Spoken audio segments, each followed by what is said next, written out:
So welcome back to We Talk Boxing, and today I'm going to be talking about Anthony Yarde and his latest fight, which is going to be this weekend on the undercard of Ohara Davis versus Adam Azim. So Anthony Yarde is set to return to the ring for the first time since February.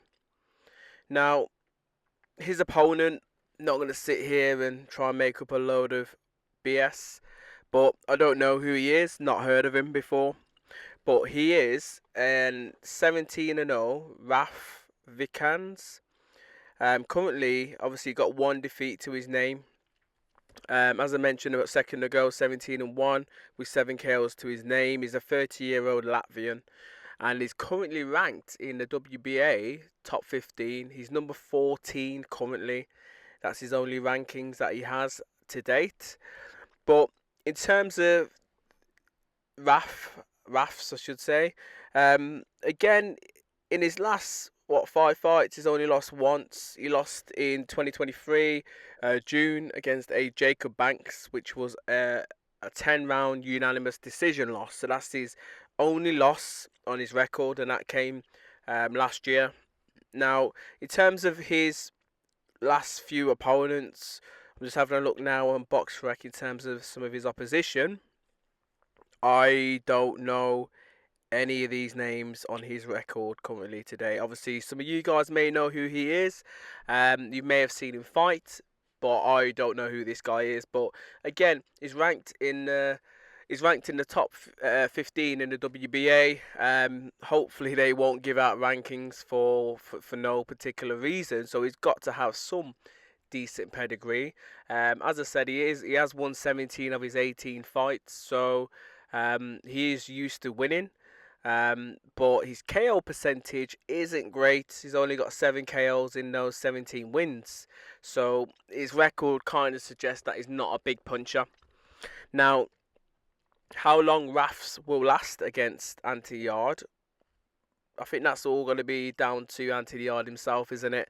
If it's a case where he's just going to go in there, do what Anthony Yarde does best, put on a performance, blast this guy out, it could get him out within a round, maybe 2 rounds. But if Anthony Yarde is looking to maybe get a little bit of work done, probably get a couple of rounds behind his belt, probably carry the guy a little bit, then I'm probably going to say maybe 3 to 5. You'll probably get him out if he's looking to just have a couple of rounds. Now, it's only a 10-rounder, so I can't really see Anthony doing that. Obviously, you don't get paid for overtime, as they say, but he hasn't fought Anthony Yarde since February, and that was against Marko Nikolic, which he knocked him out in 3 rounds. And Nikolic, butchering his name, at the time had, I should say, a record of 32 wins with 12 KOs to his name, and only sustaining 3 losses at that time, which 2 of those were obviously knockouts. So again, he had good pedigree, and I know you can't really utilise and say, oh well, this guy had this many fights, or he fought this guy, and that means he's going to do well, or etc. against someone else. But I'm just saying that he had a lot more experience, had more knockouts, more fights. So again, I would consider him, that Nikolic guy, to be a little bit more of a sterner test compared to someone like a Raf Vikans. Now, obviously, this Rafs guy is 30 years of age, and obviously Nikolic was 35. So yes, obviously he's younger. So again, he's probably looking to try and make a name of himself. But these guys normally, when they do come over and they fight someone like Anthony Yarde, they're pretty much classed as like a pushover job, really, just coming in there just to get paid. But thinking more long term, obviously Anthony's done quite a few press conferences and interviews in recent weeks. So obviously he's got himself a little bit more out into the public domain, and he's saying that the next 12 to 18 months are going to be good for him, and that he wants the bigger fights and he wants to fight the best. And he's even talked about potentially having a Beterbiev number 2 fight. So I think that will potentially be quite good for Anthony, because again, if that was to ever happen, let's say he was to position himself quite well in the rankings and was able to get like a mandatory status, then he could potentially, if Beterbiev still has the titles, try and get that fight ordered, and it just depends on who he signs with, who will be able to get that fight done. Obviously, it was with Eddie, not Eddie Hearn. It was with Frank Warren last time, and obviously Frank Warren was the man who positioned him and got him that fight. And he holds no bad blood against Frank Warren either, so he potentially could go back and sign with him. Maybe, who knows? Who knows? This is boxing's boxing, ain't it, at the end of the day. But yeah, let's see what happens there. So we've got Anthony Yarde, obviously should come through this test on Saturday night quite comprehensively. I feel as if it'd be a quick knockout. But then hopefully we can see him in the bigger fights. And in the light heavyweight division in Britain, there's some brilliant fights. I would love not Anthony Joshua. I got AJ on my mind. Anthony Yarde, sorry. Some brilliant fights out there for Anthony Yarde. You got the Buatsi fight, which should be quite easy to be made because currently Yarde is with Boxer, and obviously Buatsi's with Boxer, so that fight should be a lot easier to be made.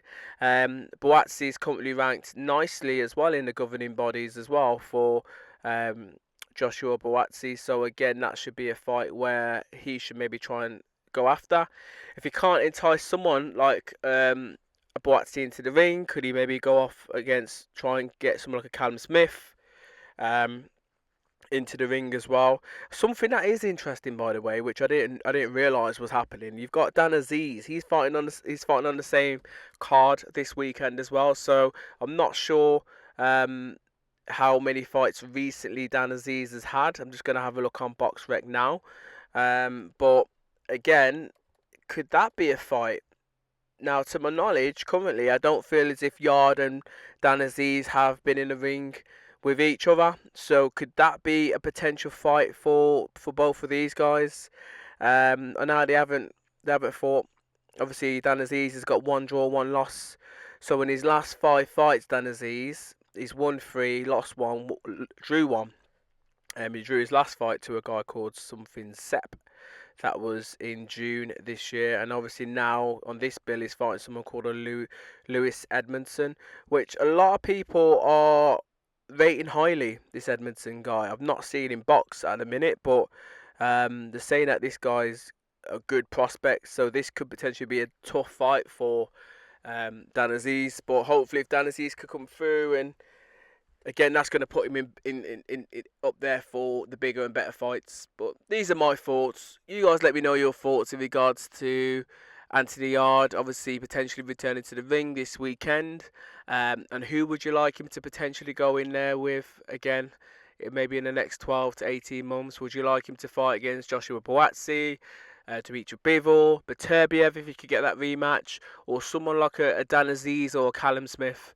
As always, guys, please let me know your thoughts in the comments below, and comment. Bless.